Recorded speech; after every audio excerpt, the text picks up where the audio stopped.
to it, right? How many of us have tried something new, like something entirely new, something that you are not exposed to in the past 1 month? Let me say within this year. How many of us have tried something entirely new, something that you had never ever done in your life, but they decided to, give it a shot? It could be anything from creating content, getting vocal on LinkedIn, to trying to transition into a new field, any career that you've been targeting to go into. So you're probably taking courses and learning about it and whatnot. I want to find out if anyone has gone through that particular phase of doing something that is entirely new. Abigail and Diane. I hope it's Diane or Diane. Let me know if I'm pronouncing it wrongly. So there's Abigail, there's Diane, there's Abdul. Does anyone want to volunteer to talk about what exactly they did?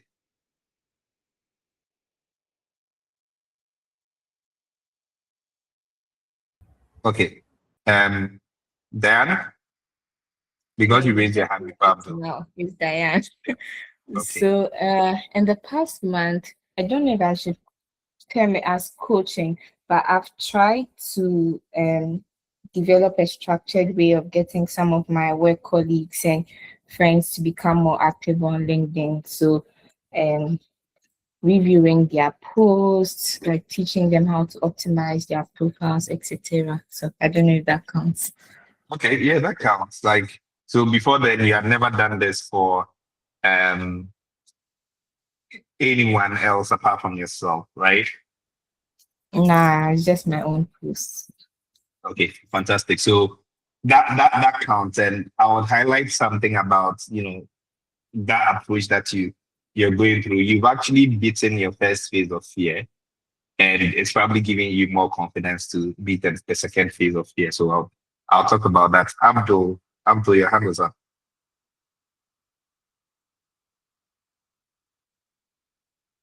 Do you mind unmuting and speaking? And Oh, okay. Abigail, I'll come to you too as well. Um, for the past 1 month, I've tried learning forex trading. So I acquired a course and then I'm still in the learning process. So that's something new I've tried that I've never done before. Okay, fantastic. Forex trading. I actually want to learn forex trading. I'll probably come to you for lessons. So there's forex trading, there's teaching people how to optimize their LinkedIn and all of that. Was it Abigail? I'm looking Yes. for your name on my screen. Okay, yeah, I see you. Abigail. Yeah, good evening. So I realized that I was good when it came to searching with AI. So I took an automation class um online. Yes, I took a course on it and I was able to finish it. So yes, Okay, that's what I'm able to okay. do. So you're good at searching stuff with AI, right? I realized I And had then an upper hand when most of my friends couldn't use it as much as I could. So I decided to take an automation class. okay, okay. So searching with AI. Faustina. Okay. Hi, Joel. This is Sarah. I had to use another phone Sarah. due to the lights out Okay, here. Yes. So in the past month, I've I applied for a course online. okay. So what course is it? Is it something that is like, So oh, I think I've been learning about it. I think I'm losing you. Okay. Can you hear me now? Yes, I can hear you now. Okay. So Yeah. past months, I've applied for a course I'm reading. That's project management. And then I Okay, also try to review my goals weekly so that I can be I can update myself and make the necessary changes. okay. So is it like a PMP course or like just a general course on project management? A general course. Okay. All right. So I have Abby, I have Diane, I have Abdul, I have Faustina. Did I miss anyone? Did anyone talk that I most likely jumped? So just this four, right? I feel like there was one last person, but perhaps it's just my brain doing things. Ah, Antoinette. Antoinette, help me with yours because I'm taking notes here. I'm going to put it in the chat. Yeah, my big sister. Oh, like for real? Yeah. My front born. Okay. Antoinette, yes. Yes. So I want you to help me. Yeah, you said something right, and I just want to be sure if I captured it right.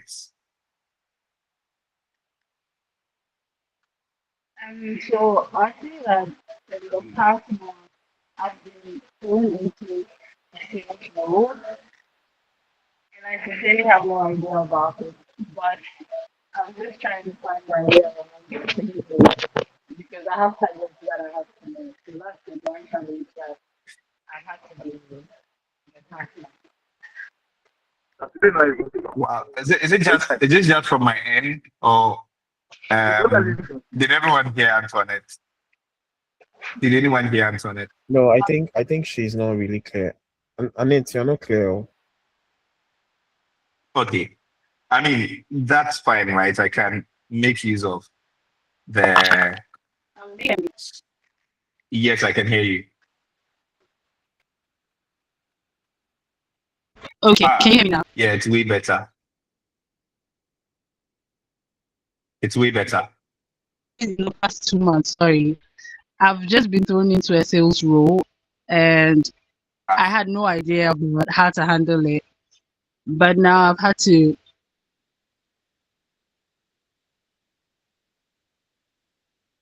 okay, I'm losing a net, it that I but have to meet at least anyways. I caught the main parts, Oh, like being thrown into a sales role, right, and trying to figure it out, right? Like trying to build the necessary skills, overcome the tension, the nervousness, the presentation, all of that, stack of human relation skills. So yes, I do have these five situations, right? And thanks, Abigail, Antoinette, Diane, Abdul, and then Faustina not Faustina, Sarah, for sharing this with us. So basically, you have sort of all scratched the very first layer of agency, right? And I mean, I'm going to be sharing a lot of like perspectives through my own lens. Um, and based on the people that I've coached. So this is like real, real life, situations. And what I've seen with a lot of people that I interact with, and I would use Diane as an example. What I've seen with a lot of people that I interact with is that people do not procrastinate because they are lazy, right? Most people, I mean, there are people who are just lazy. But then most people do not procrastinate because they are lazy. They procrastinate because of fear. So there's a lot of, um, you know, doubt around, is this thing going to go right? Like, am I even making the right choice?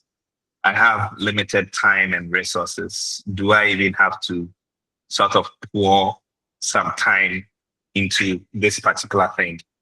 Right. So things around learning Forex, things around going into project management. There's some form of conviction, right? That probably puts you in there. And there are cases where your natural circumstances will tend to override that fear. So, for example, if let's say you're a graduate and you had no job,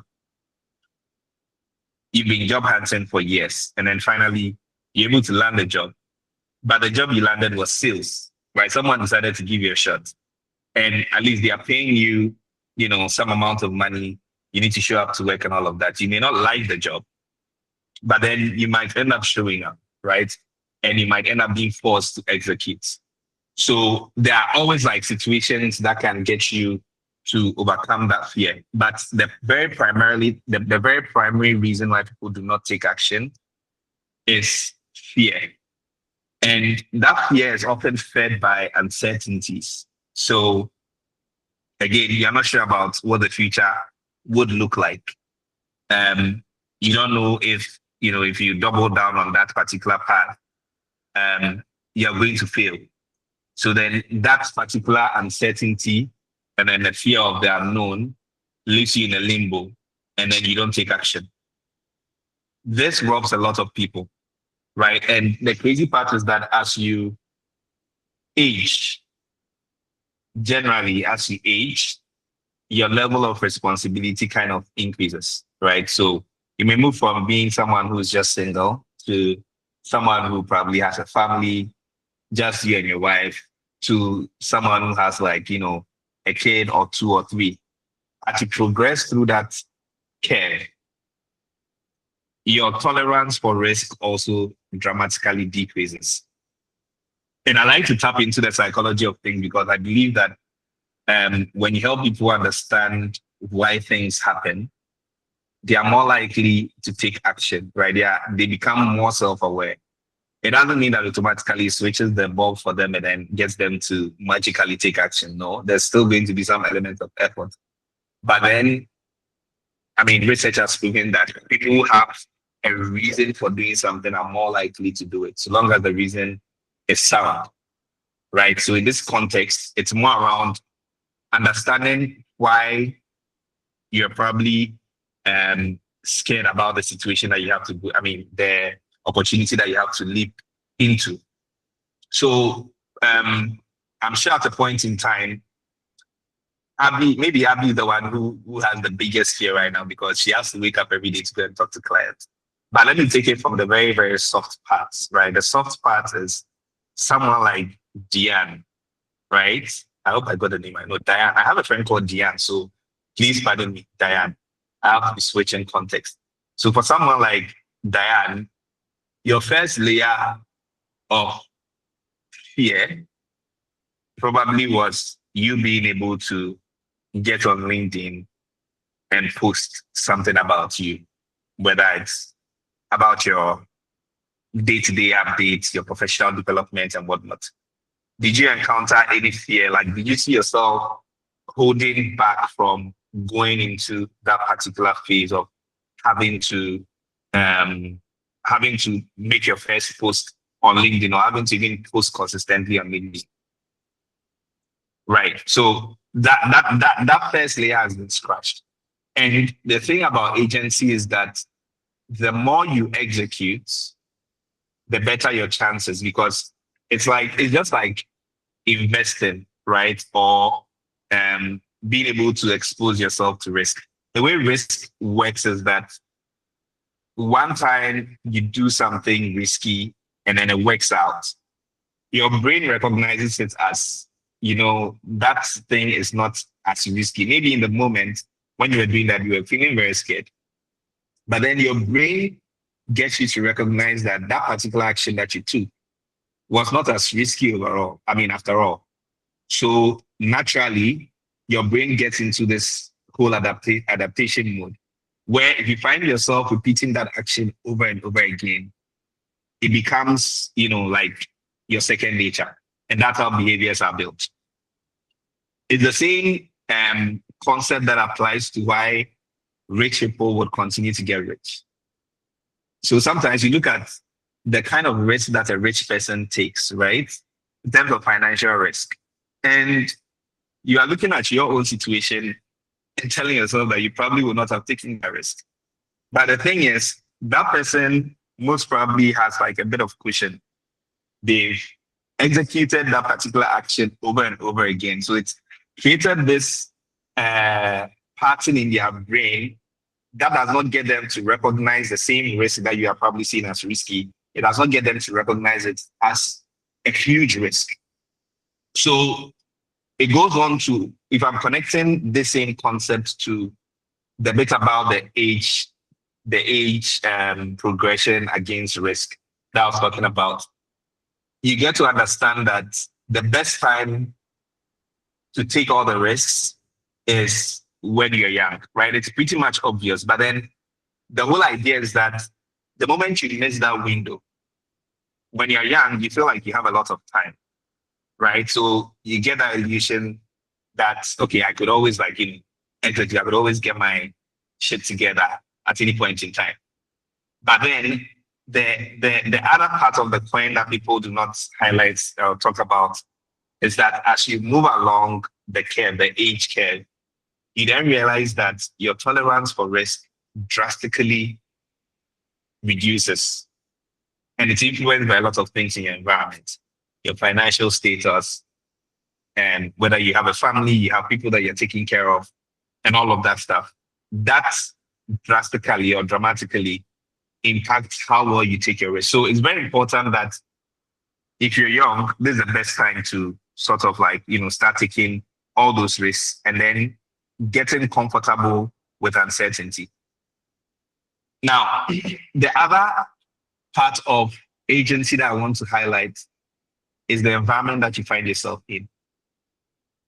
The environment is one of the very interesting concepts that I think a lot of people tend to ignore when they are looking at, their personal development, their professional development, and all of that. The usual statement that says, show me your friend and I'll show you your character, right? Or better with feather flock together. Sometimes your brain tricks you to let you feel like, well, you can achieve success or not with or without the people who are, in close proximity to you. But one major impact of your environment is that your environment determines the level of your exposure. Your environment determines your level of exposure. So I'm sure that some of us have probably heard about, the concept of, people often would say, you know what, just travel, as if the travel budget will fund itself, right? Just travel. So a lot of people would say that, yes, if you get the chance, try and travel. When you look at it from first principle, what they are really trying to say is that you need to get exposed.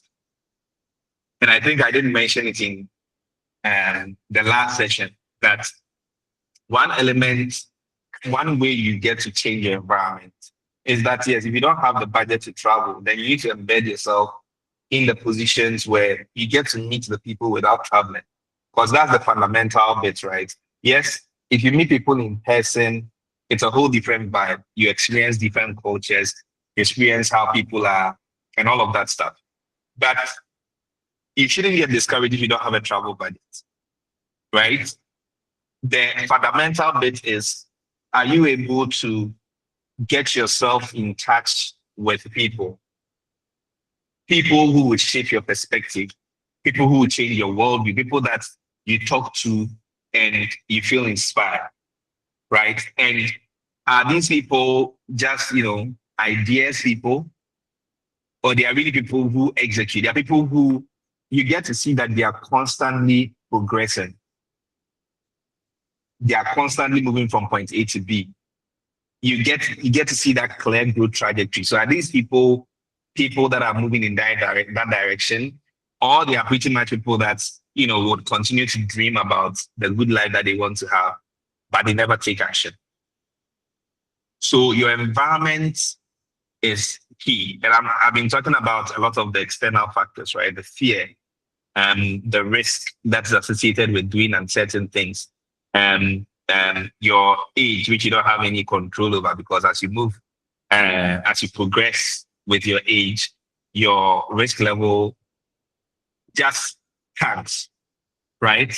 And then your environment, the people that surround you. Because the thing is,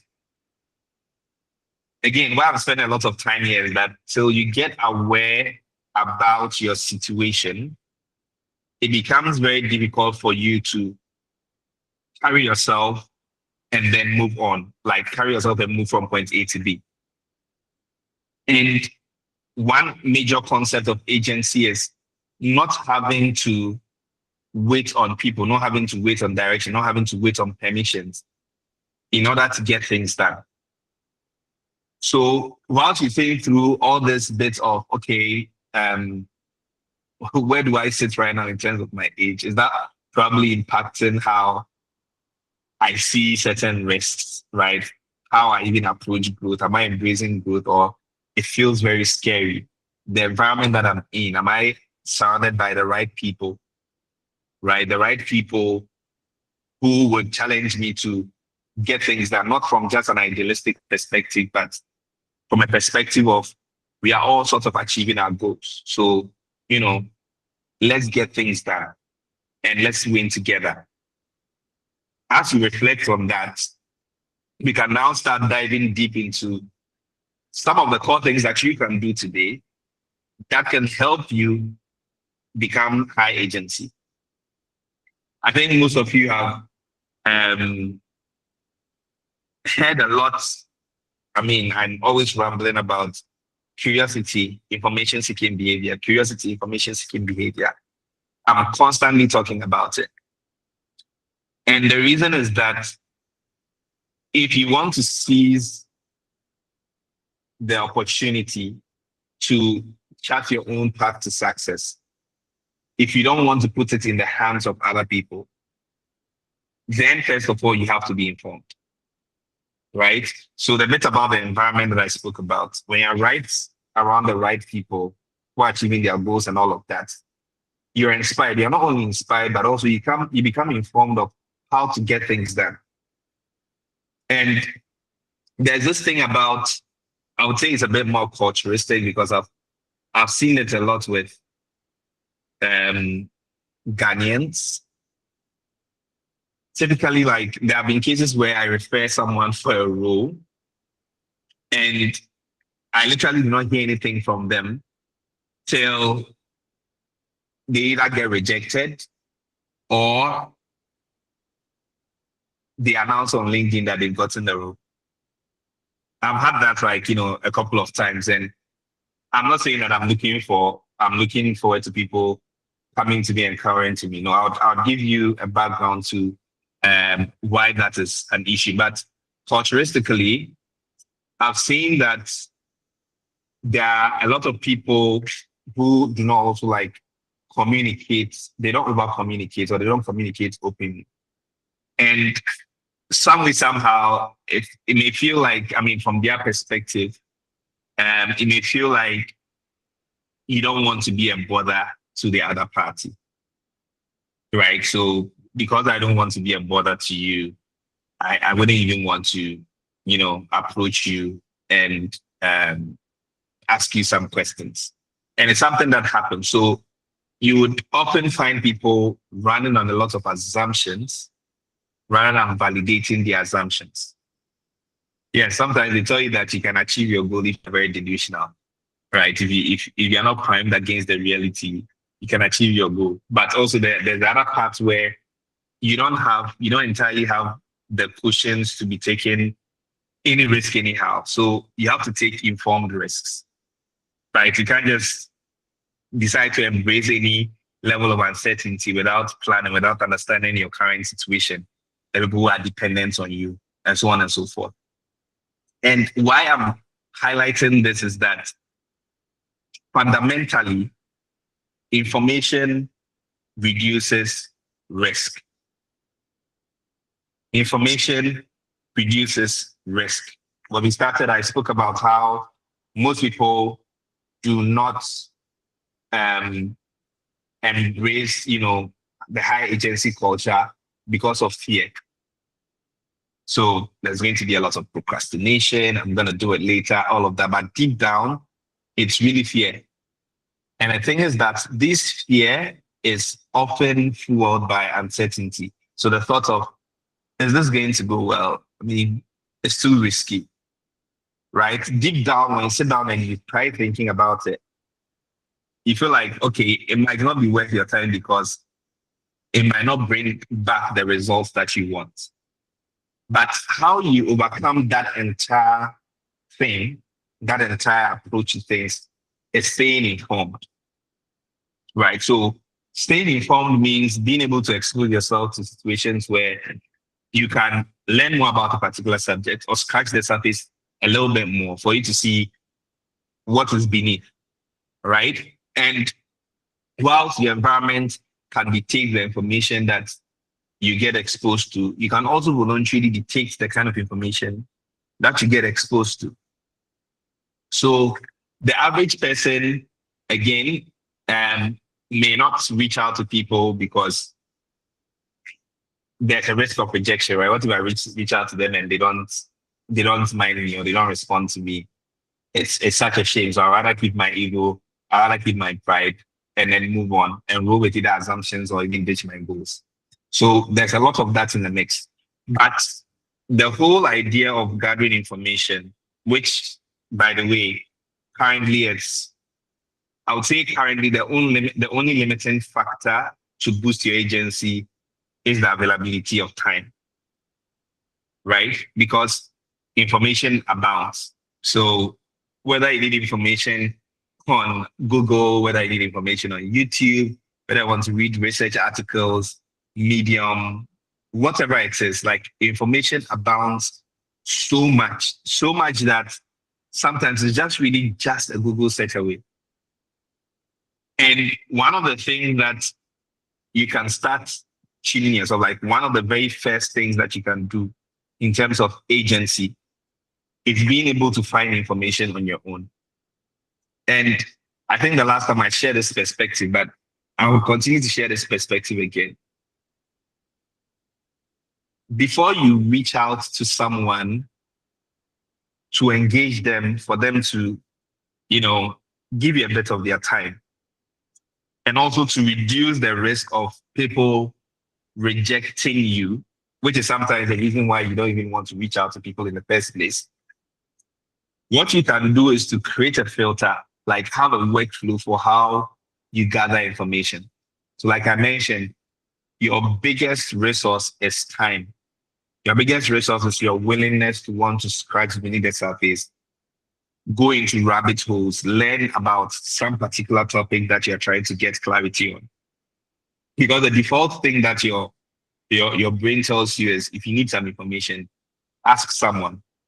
But that's by doing that, by going through that particular approach of I need information, quickly ask someone, you rob yourself of training your ability to build that agency that you need. Remember, the agency concept here is your ability to get things done without someone having to push you to get it done. So you are basically taking your success, you are taking it out of the hands of people and then putting it into your own hands. And I'm not saying that you should not go with people. Like, I'm not saying that you shouldn't network, build relationships and all of that. There's a role that people play in this entire, map. But then the core aspect is how you start finding the information. You can find information through non-human sources. Non-human sources, like I like to put it, are available to you 24/7. So 24/7 means I can go to Google search anytime and find information because that information has been documented, right? I can go to YouTube and I can find information. Like there's this huge library of information that I can tap into. Even crazier is, in the past, the challenge was always the case of information retrieval. It started from information cannot be stored, digitally. So we started from having libraries. If you wanted to find information, you had to go to a particular library. You have to locate the book. You have to, go into the book. You can't even take the book away. And then times have evolved, right? Now everything is really digitized. So everything really comes down to being able to find information as quickly as possible and applying. So we moved into the era of digital storage where now we have computers. You don't have to go to the library to read a book. You could do that on your phone and whatnot. Then now we've gotten into the era of fast information retrieval. So we are in an era where you can leverage AI to retrieve any information that you want as quickly as possible. I quite remember when I was doing my master's, I had to learn how to how to build a data algorithm, right, for pharmaceuticals, like classifying errors in medication names and all of that. And at that time, there was nothing like AI, right? That is common, right? There were natural language processing techniques and all of that, but they were not like consumer centric. So what it meant was that I had to read several pages. I had to read articles. I had to read like just to arrive at one thing. The whole approach to information retrieval was a painful process. But now the bar is at an all-time low, where just by going on what's Perplexity, just by going on google.com/AI or by using Gemini, by using ChatGPT, you're able to retrieve different depth of information, high quality information for that matter, right? That can help you reduce your risk level and make things very, very certain for you. So I like to say that if everyone knew what will come in their examinations, right? If you knew that this is the exact questions that will come in your examination, which is a form of information and insight, right? APO is a form of insights, by the way. You would have gone in, read that same information and all of that so that you can just pass your exam in peace without stressing. But that doesn't seem to be the case, right? And examination may not be something that applies to general life, but the thing is, life decisions are made of like whether it's professional, whether it's personal, whether it's financial. There is a lot of uncertainty that comes into the mix. And so how you beat the uncertainty is by exposing yourself to the information. So one of the very top skills that you can do, again, in building up towards agency, one of the top things that you can learn to do is search techniques. The first one, I would say, is prompt engineering. So basic prompt engineering, you don't have to be an expert. You don't have to be an AI engineer. Trying to understand frameworks, because prompt engineering is like language, right? It's the language that you're having with the AI to get it to fulfill a particular task for you. Sometimes it's even as easy as just, it's as easy as typing the question and then waiting for an answer. Sometimes that's easy as that. But also prompt engineering takes you to another level where you can drill deeper, you can execute tasks, you can get assistance that you would have typically gotten from a mentor, even before you talk to that particular person. So remember that we are still talking about being able to collect information from non-human sources that are often always like 24/7 available to you. Beyond prompt engineering, there's also advanced Google search. Advanced Google search is one of the very powerful things that you can learn in this age of information. Like, it is a way to communicate with databases, with systems, right? That helps you to slash through information to arrive at where you want to arrive at, like to get straight to the point. You know how annoying it is if you're talking to someone and they are long winding and you really want to get to the meat of the matter, but then they just keep on moving around. Think of it as such, where you're able to use advanced Google search to cut through the noise and get directly to where you are looking for. Now, why is it important? It's important because Google is where the internet lives, right? Every information, any information that you need, you would find on Google. And sometimes the AI might not be even able to fetch certain information that you need very well as much as advanced Google search would do. So being able to learn how to use advanced Google search, it's like literally like just one how do you call it? It's just a 1 hour course. You're 1 hour away from learning to become, an advanced Google search beginner, right? And of course, you have to put it to practice to see the real outcome. These two things are the things that can replace your travel budgets. They are the things that would help you find people. and talk to them. They are the things that would help you relate to these people, even when you're confused about, okay, what do I even talk to them about? Where do I start this process from? These two techniques bridge that gap. And in as much as you're coming into this call thinking about, okay, how do I take action? How do I take action? Remember the psychology behind it. The psychology behind it is that if you're not taking action, it is most likely due to fear of the uncertain, fear of the unknown. And the only way to beat the fear is when you dedicate time to learn more, to build information so that it reduces your risk tolerance. It helps to fine tune how you think about the situation. Now, that is non-human sources. Now, the typical workflow is that because humans are often occupied, everyone has about 24 hours in a day. They're probably using 8 hours for sleep. They're probably using 10 hours for working and commutes. That's like 18 hours. They probably have the additional 6 hours to do things around, their lunch, their dinner, their supper, spending time with their family, with their girlfriends, with their partners, with their friends, all of that stuff. And some people sleep longer than 8 hours, by the way. So when you think about it in the grand scheme of things, if someone has to give you even 30 minutes of their time in a day, you need to make sure that it's worth their while. Like your goal is that they should get off the call with you, or they should finish texting with you feeling like this is someone that I want to pour into. And how do you arrive at that?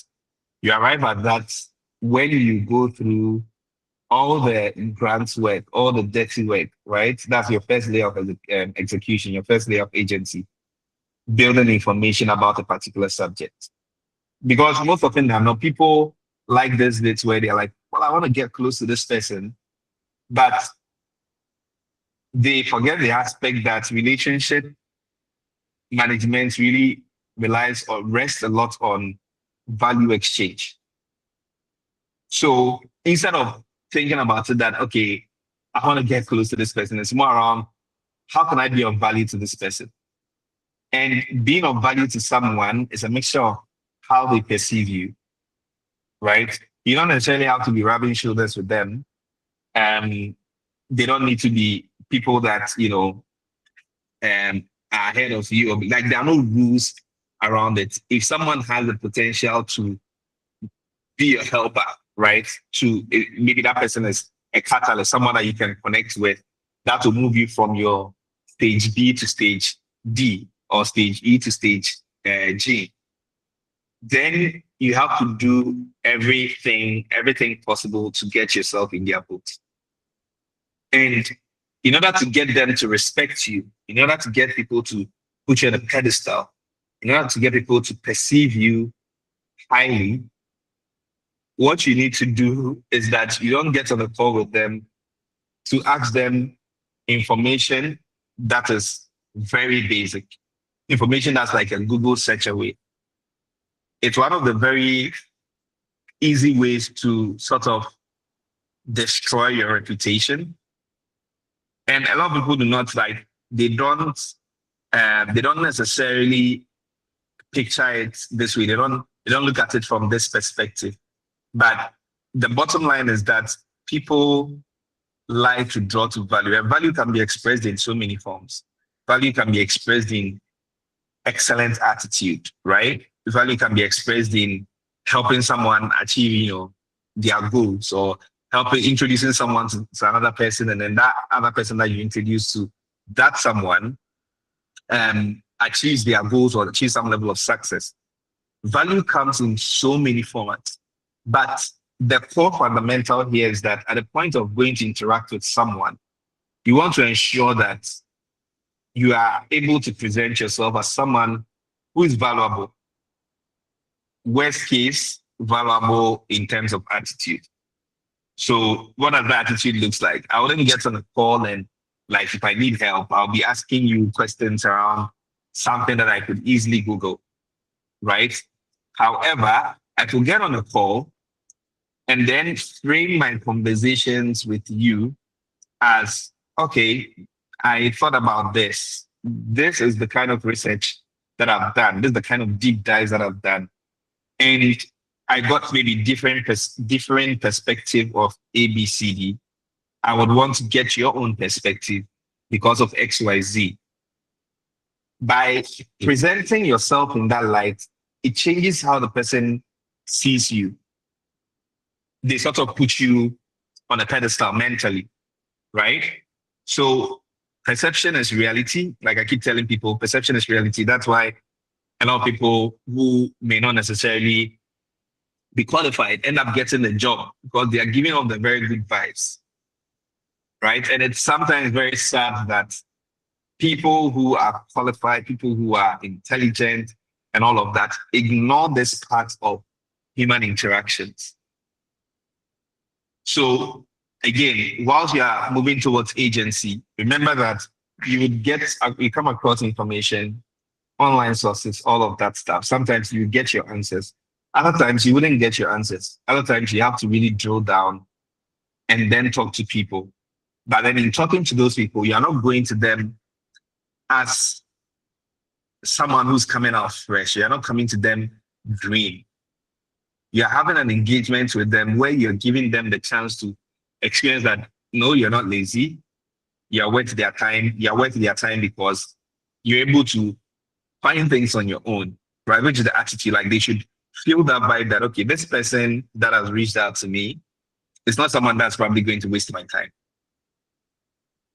And by closing these two loops, searching for information from non-human sources, using that information that you're getting there to now foster your relationships with conversation with the human sources, you're able to get yourself in a position where you get unfiltered information that helps you to reduce your skills, to reduce your uncertainty gap. So the more you find information, the more your brain makes sense of things. And that sort of reduce that level of uncertainty. It reduces the fear that prevents you from taking action.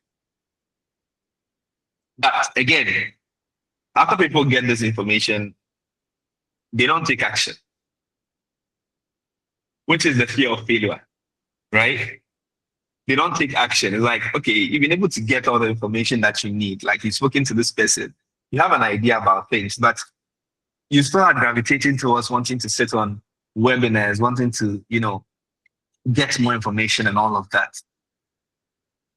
And I'll say it point blank that one of the philosophies that you have to keep in mind is that success compounds. Diane started with working on her own LinkedIn, although she felt uncomfortable. Now she's gotten very comfortable with it that she's like, I could actually help people become like this, right? I could expose this kind of transformation that I've gone through to people as well. So then she's helping several other people stay active on LinkedIn, make posts, anything around branding, build connections with people, comment on posts, all of that, for people to also find a way to connect to the outer world. So that is a clear example. No matter how you look at it, it might look very, very basic. Okay, she's just posting on LinkedIn. But then when you follow the psychology, you realize that she started from a place of, okay, I'm not comfortable even posting on my own account.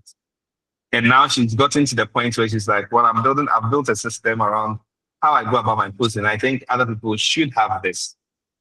And interestingly enough, that's like how people, may start businesses. I, for one, I didn't start writing resumes because I wanted to make money. I wanted to fix my own resume. And I was privileged to have my sister be in Oxford University by then. And I saw a resume, I was like, I don't know how University of Ghana is doing this, careers thing, but this Oxford resume template and how they go about coming up with the information that goes into the resume makes a lot of sense. And then went down the curiosity hole, reading from people, joining webinars, practicing it, failing, all of that, going through that so I can see what works and what does not work. So today, yeah, someone sees me and they're like, they trust me enough to give me $300 to work on their resume. And it all comes down to execution. Again, beating the fear of failure, where you now have to start taking small bets. So it's more like at any point in time, one of the things that you're asking yourself is, what is the kind of story, assuming that I was put one of the very relatable ones, which I used to, encourage people to build that agency, is that 2 years from now, you're sitting in an interview and that job is going for maybe 100K USD or more. And now you have to tell stories about how you moved something from just being an idea or a dream, right, to real action. What kind of story do you want to find yourself telling? That kind of reframing helps you to appreciate the opportunity in every situation, including like difficulties, right? Where you have to take action. Because the thing is, I remember being in sales, one of the things that I was told is that if you want 1,000 excuses to not sell, you would find 1,000 excuses. The same way, if you want if you want one excuse to take action, you get that excuse to take action. I'm using excuse, in a different way. But if you want the same way, you can come up with 1,000 excuses. You can also come up with one excuse, which is typically a reason, right? When I'm looking at the positive side, you can definitely come up with one excuse to get things done. So what that means is that naturally you need to wire yourself and understand that the people who win in the world, or what the world rewards, is people who take action. The world does not necessarily, reward like the ideas guys. The ideas guys may be smart enough to get people who take action on their ideas, right? And that is their way of taking action, right? They know that they can't do the stuff. So then it's like, okay, if I can't do the stuff, then I need to get people who can do the stuff. And that is their way of taking action. Like they don't get locked up in inaction or ideas. So one fundamental principle of this is getting to know that even after gathering the information, it's not enough. And gathering too much information just leaves you swollen-headed. It does not really translate into real-world impact if you never take action. So beating that fear of failure after gathering all the information, of course, by gathering the information, it sort of reduces the risk level. It sort of reduces the perception of failure. And then you just have to find yourself to take the action. And that is why you'd want to surround yourself with the right environment. And that's when like your environment plays a key role. When I decided to transition into tech, I intentionally, on my timeline, started following tech people, right? Because my timeline was very generic, right? It did not have any tech community member. I was like, no, I need to find tech people and follow them. So I was finding tech communities, looking at people's Slack, finding groups on Twitter, following people and all of that. And that is how like I've been able to build my following now. And I liked it that way because the bottom line is that I feel like I'm not alone in this journey, because once in a while you see that someone is also undergoing a career transition. They are taking a course, right? They are building a product. They are trying something new. And it motivates me to also what? Get my shit together. Because then if you lock yourself away, you lock yourself out from all that goodness, you then be in your own bubble, no motivation, no inspiration, no action, no accountability. So by surrounding yourself with the right people, people who are like-minded, people who also want the goals that you want, right? People who would ask themselves, like, what's the kind of story that I want to tell myself? I want to tell to an interview panel in 2 years' time. Then you get to kickstart the action. But one thing to note is that you need to manage your expectations. So expectations management has got to do with looking forward to failure, right? I think a lot of people even get like very swollen headed when they learn a lot of things. They feel like they are immune to failure. But failure is no respecter of persons, right? And today, like I watched a video that Elon Musk was saying. It was like, yeah, people think that it's no coincidence that this guy has founded like a lot of companies and succeeded with them. You know, Tesla with the SpaceX, with the XAI, and all of that.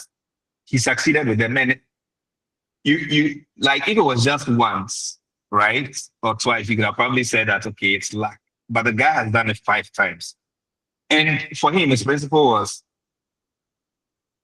success is never guaranteed, right?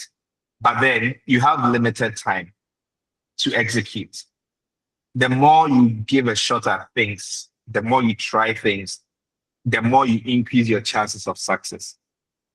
So if you do something 100 times, assuming something has a 1% chance of happening, or let's say a 10% chance of happening, when you do that thing 100 times, you're more likely to achieve, success 10 times out of that. However, when you do it 10 times, you're more likely to achieve success 1 out of 10 times, out of those 10 times. So it really comes down to embracing, like you have to embrace failure, right? You have to look forward to it. You don't have to like sort of like walk away from it. You are not immune to failure. Like nobody is ever immune to failure. So you have to look forward to the failure. Like tell yourself that you're probably going to fail along the line, but because the information that you've gathered and all of that has given you the confidence that this is the direction that you want to take, right? Being able to stay, agentic in that particular context is what will get you to win. So even when you fail, you are looking at, okay, you are reframing it as, this is one way of not doing it, but this is how I'd approach it next time. You are being very, very experimental about it. You are being very analytical about it. And this thing, like all the things I'm talking about are really first principles things because you can apply it in business. You can apply it in job search. You can apply it in being successful in the workplace, right? There's always the approach of you have to get the thing done. You have to sit down and analyze whether the thing is making sense or not. You have to iterate and then you have to perfect it eventually. But then none of this would happen without failing. And so you need to look forward to fail. Like you need to kind of like understand that failure is embedded in success, right? Success as a concept never comes in like, as something that you go through like flying colors. Yeah, when in uni, there are people who would get straight A's and all of that. But even those people who had to put in the work of having to learn. So I remember my mate, Abraham Tepete, he was the top of my class. And we used to study together. And I feel like I don't need to sleep if the guy is not sleeping yet.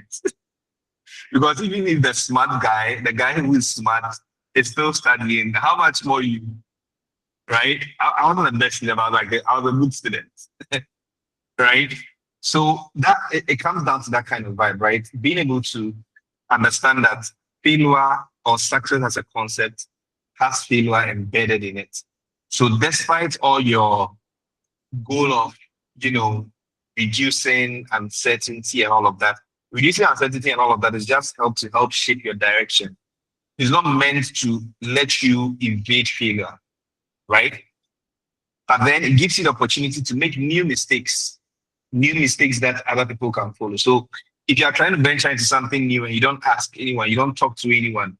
Again, today I saw a video from Amare, and he spoke about how she started at Stand, right? Amare is a musician, for those who may not know. So she's a musician, right? She started acting in Ghana. She realized that it wasn't making sense. So she got a hint that she could actually go to Nigeria. So she went to Lagos and she embedded herself in the culture for 3 weeks. She was going to people's parties, people's performances, people's concerts, just finding the bond with the people who are moving in the same direction. And then she started talking to people, right? She started talking to people and she discovered a whole lot more that people are so intentional that they even have publicists in different geographical regions like the US, the UK, and all of that. These are musicians, by the way. And these people are able to help manage their PR so that results in publishing deals, booking deals, and all of that stuff. And these are sometimes things that you may not find online, right? After you do all those research and all of that, you may not find online. So what you might have to approach people and then talk to them to get their own perspective. And that is how she got the chance to refocus her spend to focus on Nigeria rather than Ghana. And it was not an emotional decision, it was a very factual decision. And she's reaping the benefits of that. So again, agency relies a lot more on information and the kind of environment that you find yourself in. Nobody can teach you to take action. Can always share like this concept to shape your thinking and all of that. Like they say, you can never change the person. The person has to decide to change.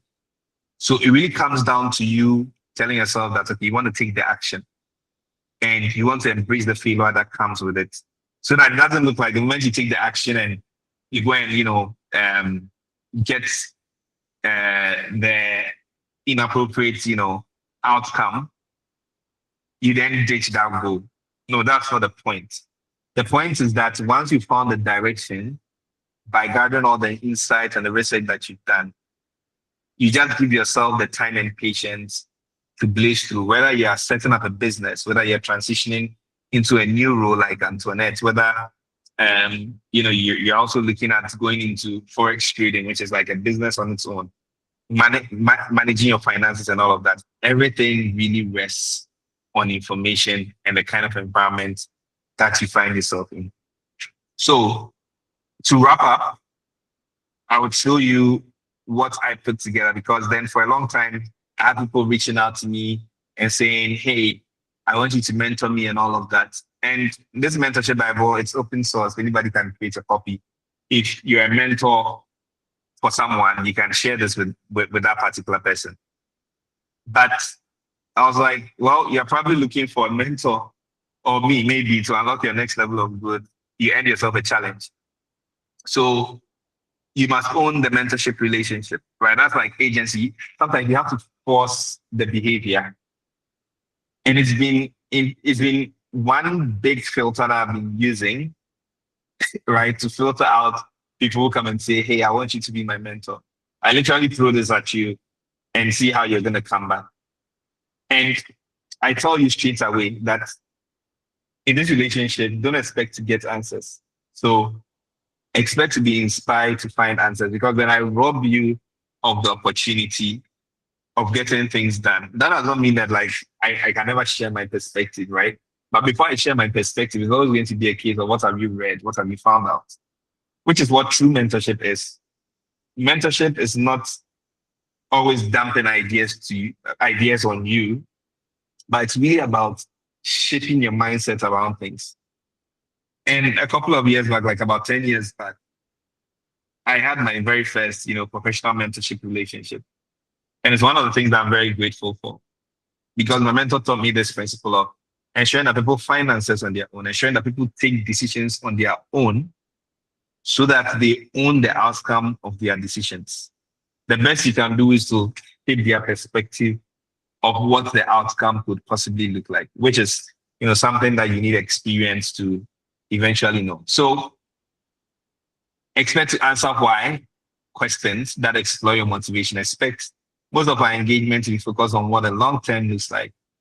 Expect to be ready to try things and fail because getting your hands dirty is the only best way to learn. And again, like when you go to L&D principles, there's the 70-20-10 rule. They tell you that 10% of learning would come from the courses, sitting down, someone teaching you, that formal kind of learning.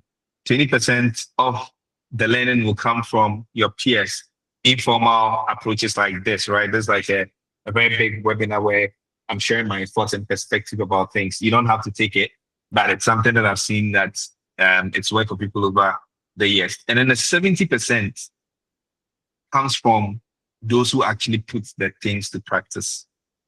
So if you finish taking the course, and that's good, right? Because like you've been able to get the first 10%. So Faustina, Abdul, right, and Abby, you've been able to get that first 10%, but you unlock the true superpower when you find ways to put that skill to use. And that's when you get that 70% practical knowledge. So for me, getting your hands dirty is one of the key things. Expect to often hear what you have, what have you read about this? So when you come to me asking a particular question, the first thing will be, what have you read about this? And if you've not read about it, then you are robbing yourself of owning your curiosity or your information gathering skills. Expect to hear the truth. Expect to communicate transparently. Expect to buy my trust through your actions, not words. Expect to have access to people I know. Once you buy my trust and have value to give to those people. And expect to set your own deadlines to strengthen accountability. So I wouldn't tell you that, hey, get this thing done by this time. It's a case of, do you want to get it done in 1 week or 1 month? It's really up to you and your schedule. By going through this entire document, it gives you different perspectives that can shape how you think about things and how you build agency. I'm putting the link in the chat. So to blaze through quickly, there's a first task that involves, the first one is a perspective to give you a kick. Then there's a first task, which is a lot of reading, right? Why you don't need more mentors, but then you need to take action. I offered that, the high agency write up. And I think it's important to get exposed to this, right? I can't discuss this on the call, but it's important to get exposed to it because it is one of the things that would just, it's like a fresh awakening. But then don't dwell in that inspiration and then follow. That is why there's task 2, because after you get exposed, after you get enlightenment and all of that, it really does not end at reading. The next stage is learning how to find information. So the bit about the prompt engineering that I spoke to about, the advanced Google search, all of that stuff. That is meant to be your superpower to navigate uncertainty at any point in time, whether you're in a professional workspace, whether you're in a casual workspace, whatever it is. You're able to find information and navigate uncertainty. Then finally, I tell you to email me, right? And as part of all these things, you would cold message someone. You'd find, I leave it very vague, right? Because I wouldn't tell you how to cold message people. So long as you're learning how to do prompt engineering, you should be able to learn what code messaging is and how to reach out to people. So by the time you are done with this entire thing, you're really, geeked out. Your mindset is well primed and shaped to get into a community of people who are like you. So far I have about 8 or 7, no, I think 8 people in the group. I started somewhere last year, ending of last year, and I have 8 people, and I'm not in a hurry to grow it rapidly at all. But then looking out for people who are really tinkering, people who are getting things done, because when you come and look at the kind of interaction that is happening in the group, you would see how beautiful agency is, because people are helping themselves. They don't necessarily have to be experts, but because they learned how to navigate, how to find information, and how to take action, it helps them build the confidence to be the best versions of themselves and contribute to one another's progress and success. And that is the bit about the environment that I spoke to. So I'm going to wrap up here. Again, none of this were planned. None of the content was planned, but it was really a case of trying to bring all the learners that I've learned in 10 years of coaching people and trying to help you understand the why, which is where everything starts from, why things are happening. And in this context is why people are not agentic or do not have the agency quality, right? And it's no fault of theirs. It's fear, uncertainty, all of that stuff, the environment that they find themselves in. So then we navigate that by getting exposed to how to find information, how to build your curiosity. And then eventually that trickles into really taking action where you understand that success as a concept has failure embedded in it. So I'll wrap it up here and see if there are any questions. The document is free to copy, to manipulate. You can always like create a copy. Please don't ask to don't ask for edit rights. You can just create a copy and then edit it out. Thank you all very much. All right. Man, it's been a lot. Somebody texted me, they're like, the things are plenty in their head. And I'm like, oh, they shouldn't worry. We would have like a recording so you can just go back and listen to everything little by little and then try to dissect it. Okay, so at this point, Joel is ready for like questions.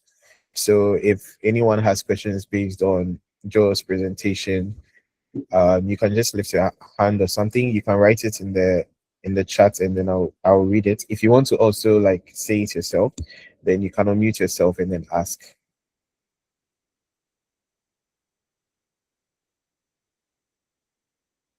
Yep. All right, Diane.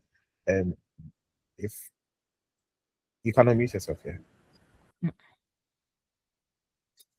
Okay, so hi Joel. Thank you very much for taking us through this. I have two questions. First one is yeah, while you were speaking, you mentioned the fact that sometimes when you link people, like you connect them with certain opportunities, they don't give you updates throughout the process. You briefly mentioned that you highlight why that is relevant, but I don't know if I missed it. So if you could just go over that again. Okay. Then let me address that one. So it's got to do with the futuristic bit of people not communicating, right? And it's the same way, like the same behavior is seen in people not wanting to ask for help. So like culturally speaking, I mean, it depends on how you were socialized as a kid and all of that. But generally, like we are seen to figure out things on our own. And that means that you're not supposed to ask people for help, even when you need it. Right. So people may not want to ask for help when they need it because they feel like they need to get things done on their own.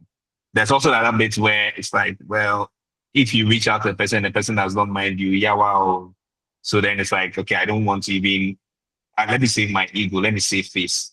So I was trying to highlight that in connection with, I mean, I may not have drawn the direct parallel, but then that's fundamental concept in connection with having to gather information, right? Because if someone, say, recommends you for a role, let's say two people gets recommended for a role, and one person is constantly giving feedback to the person who recommended them and highlighting the stage that they've gotten to, the kind of challenges that they are seeing now, the kind of effort that they put in, and any additional help that they need.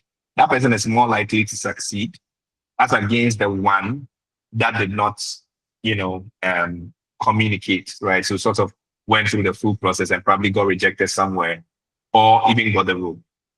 So I was just painting that picture to sort of bring our thoughts or our attention to the fact that it's important as you build relationships and all of that. It's important to keep people in the loop, right? It's important to keep people in the loop. And that's one of the ways to even get people to continuously help you because you give them the chance to make them feel like you are using their advice and the advice is working.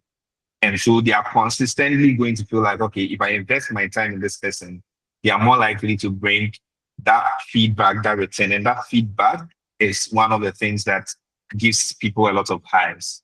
So that's the concept that I wanted to communicate, but I hope this gives you that perspective.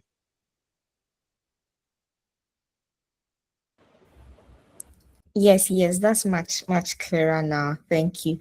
Now Okay. the second thing is around let me call it mentor matching, because you mentioned that your very first professional mentorship experience and really had some great benefits for you.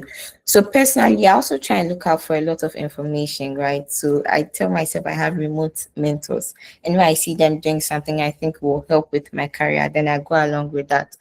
How do you go around having maybe, I don't know, one person or two to three people that you consistently get advice from? Does it have to be someone who is in the field you see yourself being in? And what if that is not clear to you as well? Like, how do you go around getting mentors that are beneficial to you and would also be interested in mentoring you? I guess it's all over the Okay. place, but I need one answer. Yeah. I'll try my best to answer. So first things first, don't ask people to mentor you. Like that's the very first thing that I would advise anybody at all. The moment you say mentor me, it sort of labels it as work. So that's the very first thing, right? Don't ask people, never ask people to mentor you, but eventually they become your mentors, right? All my mentors, I never asked them to mentor me, but then eventually they became my mentor. However, this principle of buying people's buying people's trust through actions, not words. It's one of the ways to get them to blindly sign a mentorship agreement with you. So that's the first thing I wanted to share. Now, um, your choice of mentor has to be very intentional, right? Mentors, you can have mentors across different facets. You're probably starting a business or you're trying to get into a role or something like mentors are always tied to a particular goal when you think about it. Mentors are always tied to a particular goal. So it's not a case of, okay, you just, oh, this person is a nice person, so you want to be close to them. That's where you start losing the plot of delivering values, right? The moment you start sharpening it, then that goal has to be mutual. Like most people will think about, okay, I want to achieve this. I'm career transitioning, so I want to achieve this. But on the other hand, they don't think about what value can I give to this person? Is there any value at all I could give to this person? If it's not apparent, it's like, okay, can I get on a coffee chat with them and try and understand the kind of things that they're involved in, the kind of project that they're working on? Can I quickly understand where I could be of value to them? So that's also the other part of things. You're talking about how do you go about choosing mentors? Again, it's always connected to a goal, and being able to clearly define a goal is important, but also try and map out as early as possible what value you could give to them so that the relationship does not become one-sided, but it becomes like, something that becomes symbiotic. Now, maintaining the relationship or sustaining the relationship is also another aspect. Initiation is one thing, sustaining is another thing. And like I mentioned, one of the hacks that I've seen that works the most is asking them for one single advice and then going ahead to apply the advice. It works like a crazy hack because the moment you ask for that one single advice, you're creating a cascade, right, of later conversations that should happen. Because the loop is this: I ask for the advice, I take the advice, I go and apply it.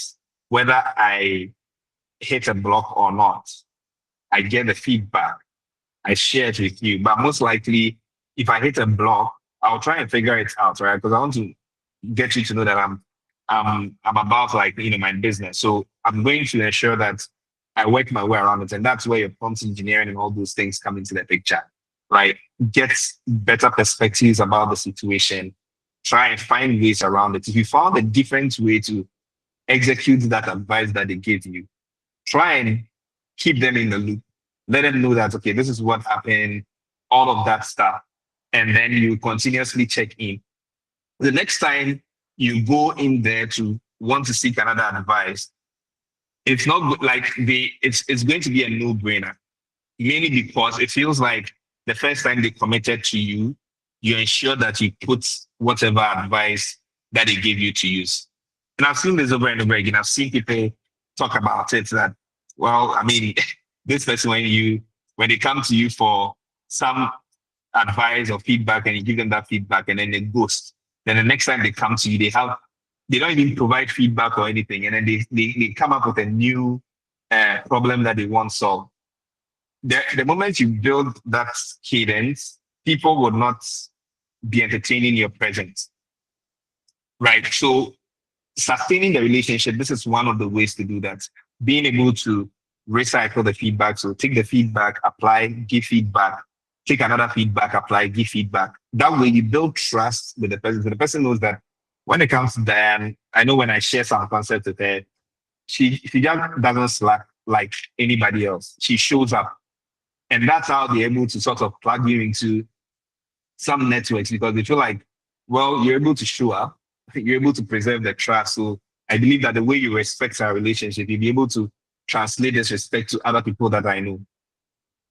Then finally comes down to the value. So value exchange is a very funny concept. Most often than not, we think that value is, I need to, let's say, for example, maybe the kind of advice I'm able to get from you or the benefit that I get from your mentorship relationship makes me rich. The human brain is often tricked into thinking that I also need to do something for you that makes you rich. I don't know if you're getting my concept, my thought process. So I'm in a mentorship relationship. The goal of a mentorship relationship that I have with you is that the advice you give me or whatever value exchange for me is that I get rich anytime I get in contact with you. There's a high chance for you to also mistake it that the value for the other person is that when they get rich, that is when they are getting value from you. So sometimes when you tell people to think through what value they could deliver to people, they get very lost because they're like, okay, I mean, how can I be of value to this person? This person doesn't even need me, right? I can't be of help to them. I can't be of value to them. But that's like the biggest assumptions that you may have.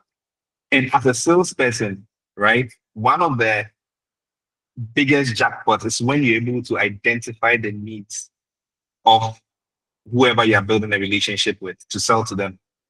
So for you, in this case, it becomes a case of I need to constantly, scope things. Like I need to understand, okay, this type of person, are they older? As you age, you basically lose time. So people who are older, they cherish a lot of time. That's one of the basic hacks. Like people who are older, if you can do anything that gives them more time, anything that takes time, like labor off their plate so that they can get more free time, they would love you forever.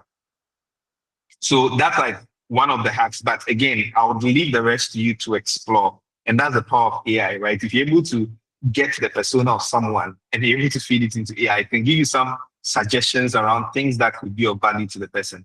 So it's just really about that curiosity, that willingness to go into a rabbit hole, find information, and then go ahead and experiment. Because when you get all those ideas and you don't find a way to experiment it, that's it. You're losing the agency game.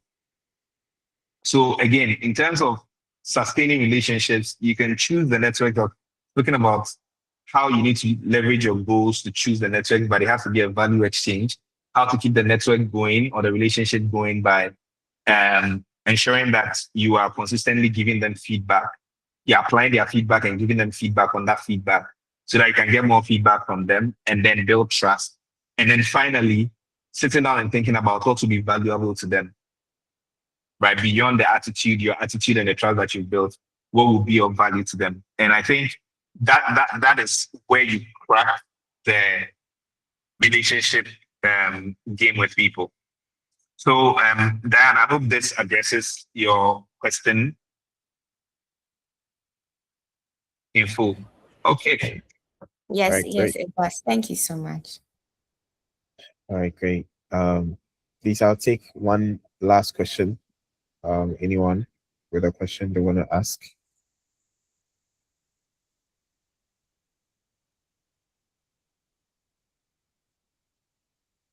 Nobody has a question. Oh wow. Either they are very confused or they are very good. I have So, a question. Okay, Nancy. hi, Nancy Freeman. Okay. Thank you so much. This is very, like, I've learned a lot from here. Um, when joined earlier, I heard that you were mentioning that for you to get rid of fear, you have to get information. Later on, you mentioned that after getting the information to realize that there is this fear of failure.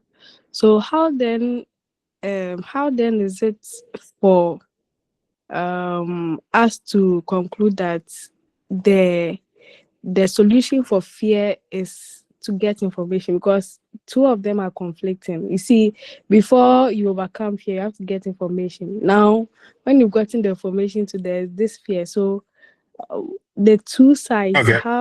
what brings How is it about those things? connected?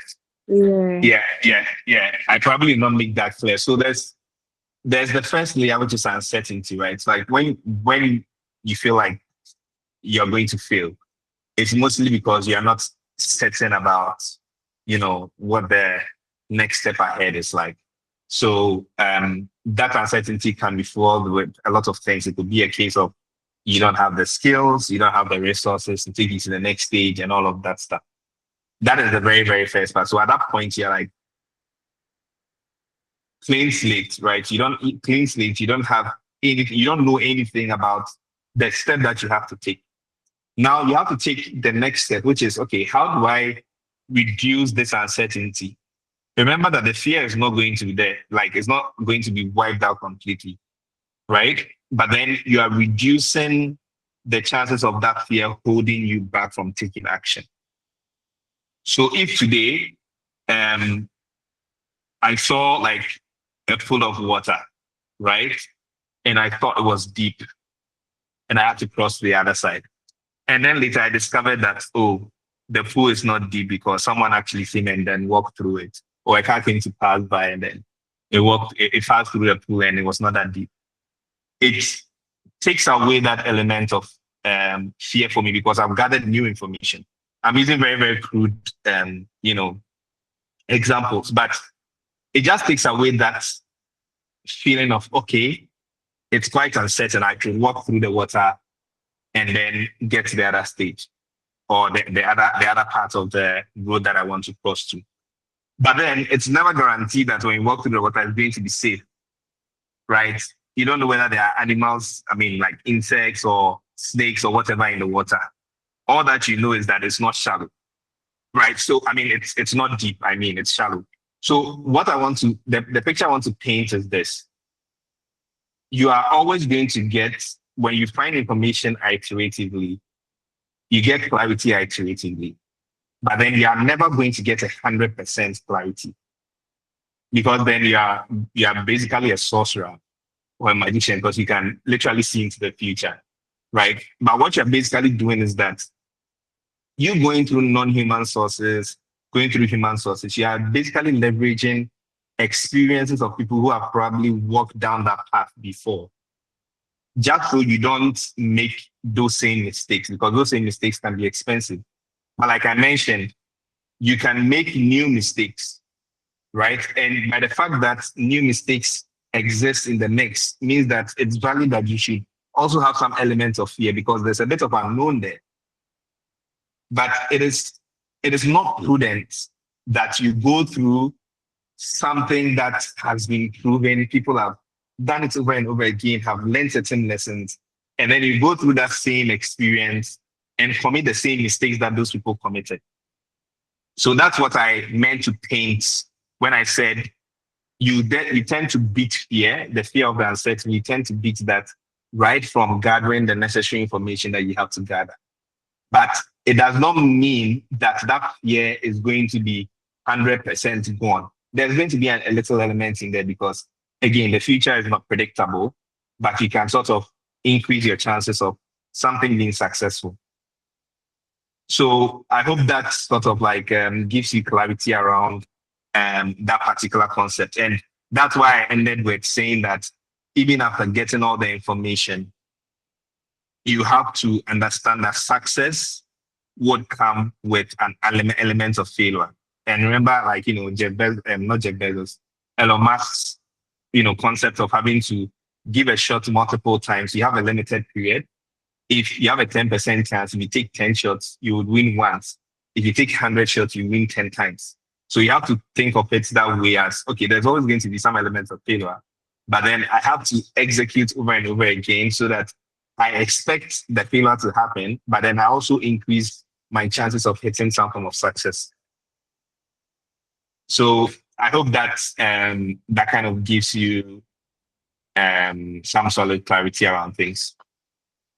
Yeah, yes, exactly. Thank you so much. Okay, thanks for highlighting that to us. What I really appreciate. All right. So Joe, I think that I'll ask the last question and then we'll just close up because our time is like fast spent. I think when you were mentioning the reason why some people lack agency, I don't know, I don't remember you mentioning laziness. Is it not a factor? Some people are just Oh lazy. yeah, I highlighted laziness, right? I was like, I even Ah. tried it to procrastination. Yeah, I highlighted laziness, but yeah, some people are lazy, but it's typical to what I learned in sales, always assume the good intention of people. And I mean, truly speaking, when I talk to people, it's really not just laziness, right? It is really a case of they don't have the information, they don't know how to even navigate that uncertainty. And because they are just scared, they just keep pushing it away. That's been one of the fundamental things that I've seen, all with the distraction and then the noise in the world on social media and all of that. That sort of gets them to not take action. But then there are genuinely people who would go through all of these and not take action, right? And at that point in time, you may be proving the fact that you are actually lazy, assuming that there are no other, pressing things like family or some emergencies holding you back. Then you are not putting yourself in that position where you don't get judged as lazy. But the core thing here is not really about who is lazy or not, but then it's like focusing on the fact that if you increase your insight level, you can reduce your chances of failing. And that means that you can place small bets on yourself. And the typical example I'll give you that is sometimes when I teach people the concept of negotiations in salary negotiations, they often like when they walk away, they often keep waiting for, okay, I'm waiting for when I can negotiate. I can be at the negotiation table for a job. But then that'll be too late, right? After learning all those elements of negotiations, you should be trying it with the cocoa seller. You should be trying it with the plantain seller, the coffee bookman seller. You should be trying it with the maids, right? You should be trying it with the receptionist. That's how you take small bets. And the thing is similar to what Diane went through. Worked on my LinkedIn, started posting. I'm feeling comfortable now. I'm extending it to others. That's how those small bets gives you the confidence and increases your risk tolerance for negotiation. So by the time you get in front of the recruiter, yes, it's high stakes, but it doesn't feel entirely new. And you sort of reduce your chances of failing by practicing the thing outside the context of, job seeking. Yeah. Interesting. Oof. I don't know. Should we call this a agencies masterclass or about something? small bets. Come again. I said, should we call this a masterclass or something? Because there is so much to unpack. It's a lot. Actually, I'm not in my element because I didn't even prepare slides. Ah. I mean, the way I thought the conversation would go, like it's way different and so extensive, very, very technical. But I believe that, I mean, for everybody that has been on the call, you probably have gained a lot of utility from this. Like the hope is that you'd use this, like you would apply the concepts that have been exposed to us, right? Because I mean your career is in your hands and you get to determine how far you go in your career, the direction it takes, and all of that. So I think that's um okay. An evening well spent. Thanks a lot, Sergio. That's from Robert Jomeku. Yeah. So I think these are things that people actually pay for. Like all these like leadership, business leadership things, but then we get it for free. Thank you, Joe. So Joe, thank you for always making time to share with us your knowledge. Do you have any last words you would want to leave us, and then we'll just close it off for tonight? Last words, stay curious, take action. Remember, the success in the world is not for, the intelligent people. It is for those who take action. So don't let someone who you are probably intelligent more than eat your cake because they are taking action. Make sure you take Mm, action so that then you can win over them. So that's what I'll probably end with. interesting. All right. So please check in the chat. I've posted Joel's LinkedIn. You can connect with him on LinkedIn there. If you want to also like connect with other people on this call on LinkedIn, feel free to put your link in the chat. The call will be open for probably like 5 minutes before we close off. Thank you all for joining tonight. Next month we'll be dealing with you and AI, where Imano Denchi will be taking us through how to employ AI in your work processes. So please be on the lookout. If you're not part of our WhatsApp community, I'm just gonna drop the link here so you can join. It's 535 young professionals sharing knowledge, sharing ideas, putting up like news updates, current events, all of that. So it's a good community to actually be in. So you can check the chat for that link. Having said that, please do have a good evening and catch you on the next one. Bye.